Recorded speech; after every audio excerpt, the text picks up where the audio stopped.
As the spring semester came to an end at Penn State back in May, we had a send-off for our Weatherworld seniors. Since that time, many of them have kicked off their careers, including several in broadcasting.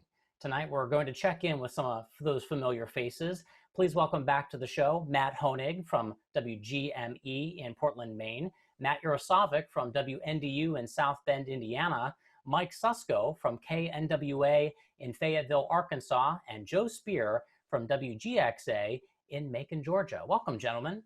Let's start things off with the elephant in the room, COVID. What's it been like moving to a new place and starting off your career during the pandemic? Joe? We still wear masks and everything, but I'd say the hardest part about being in an entirely new area where I don't have friends or family here is meeting people. You can't really go down the road to the next restaurant and not have to wear a mask and not have to socially distance. So I think the hardest part for me specifically is just finding a new crowd of people outside of work just to spend time with. Only about 25 to 50% of our station staff is working in the building. Still about half of the staff is working from home. So we still have some very strict measures in place, and it'll be nice to eventually get to see everyone and work with everyone in person. But for now, we're still kind of learning the ropes of doing this all remotely with certain producers and writers and content creators still at home. So Fayetteville is also like State College. It's a college town. So it's been very interesting seeing the difference between what it was back in State College. When we were there, we had the traditional college experience before everything, and now seeing what it's like for the people here in the University of Arkansas with COVID-19 and all the different restrictions they have. Obviously, there's a lot more online instruction. All the weather teams in there, but most of the reporters are working from home. So there's still people that I haven't met, and I probably won't meet for maybe a few more months, maybe not even into 2021. So I'm looking forward to that. And when we can get everybody back into the station, I can finally meet everyone. But it's definitely been a unique experience. Shifting gears, let's talk about job duties. A couple of you look like you just came from the workplace. Take us through some of the things you do as part of a typical day. So I work weekdays 9:30 a.m. to 6 p.m., which is very odd because normally as broadcast meteorologists, we either do the mornings or the evenings, but I kind of bridge the gap between those two. My days are Friday through Tuesday. So Friday, I'm actually the evening meteorologist. So I'll do our 5, 6, 10, and 11 shows. Saturday, I'm an MMJ.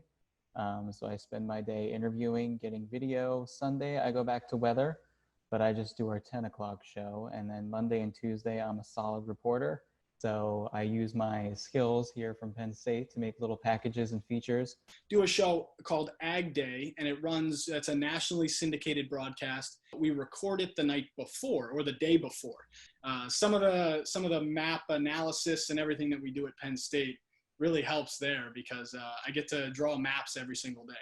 And then on Friday, I do get to do our noon show as well. So I'm kind of all over the place with a weird weekend. I lose my days very, very quickly.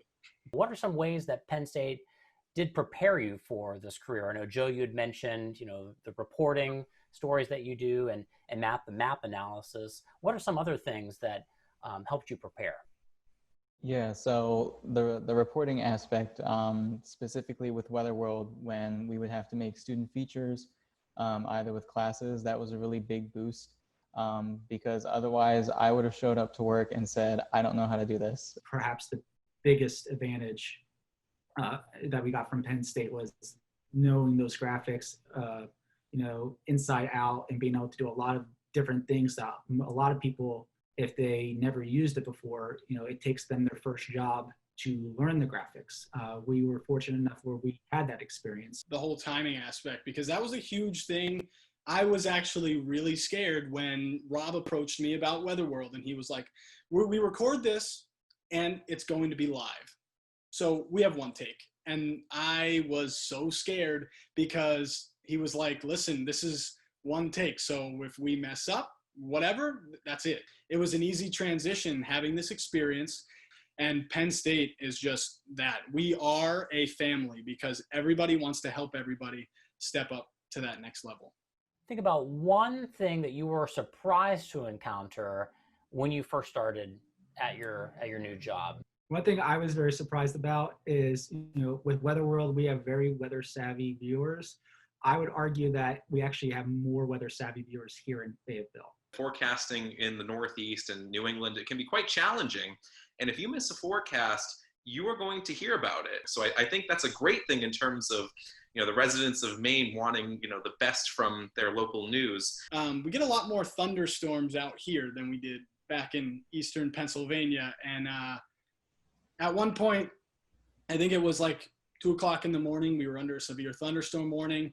And I'm thinking to myself, wow, I'm not in Pennsylvania anymore. And I kind of enjoyed that. You've only been at your job for maybe a few months at this point, but what's a moment that, you'll never forget, whether it be team coverage or a live shot? They asked me to go to the beach and talk about how it's been a very hot summer. In fact, it ended up being the hottest summer on record in Portland. And I think just the coolest thing was I was literally sent to the beach. I cannot understate that. It's so cool getting paid to go hang out at the beach for an afternoon on a beautiful sunny summer day in Maine.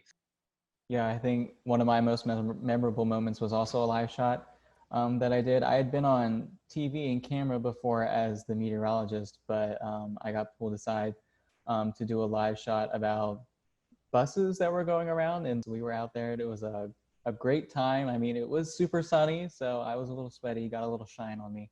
But I mean, it was still like one of my favorite moments. Just seeing how when severe weather strikes, it's literally a team effort. Everyone, comes together and starts working to, how are we going to do this? How are we going to attack this, this severe weather? And seeing that was pretty memorable. And so the last question, since we're almost out of time, is what's one piece of advice that you wish you could pass along to this year's group of seniors? Try anything and everything that you think you'll be interested in, because it might ignite a passion that you didn't know you had. So I would definitely say join those student organizations. I know Up in the Air, whether or not, they're always looking for people. Those are practically the 2 organizations that launched me.